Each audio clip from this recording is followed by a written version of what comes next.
السلام عليكم ورحمة الله وبركاته. عاملين ايه يا شباب؟ وحشتوني والله. عايزين قبل ما نبدأ الفيديو تصلي على النبي، ولو انت فاضي اكتبها في كومنت، صلي على النبي في كومنت. وفي مفاجأة انا مش عايز اطلعها دلوقتي صراحة، هي جنب الكاميرا على طول، بس لو حد توقعها صح والله هعمل لكم فيديو، الفيديو الجاي هنزل لكم عنها حاجة يعني، بس انا كنت قايلها في فيديوهات قديمة. اللي عايز يعرفها ممكن يرجع الفيديوهات القديمة ويعرفها ويكتبها في الكومنتات، وان شاء الله هيبقى فيهم يعني في مكافأة للي هيكتب كومنتات. تمام.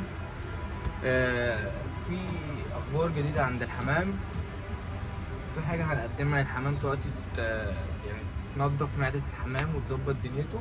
فتعالوا نلف الكاميرا ونشوفه، بس قبل ما نلف الكاميرا يا ريت تشترك لو انت ما اشتركتش، وتدينا لايك عشان ده بيساعدنا ان احنا فاهم الناس تشوفنا كتير ونبدا نتشاف نبدا نتعرف بتاع فاهم. انا بقالي 4 سنين على اليوتيوب خلي بالك.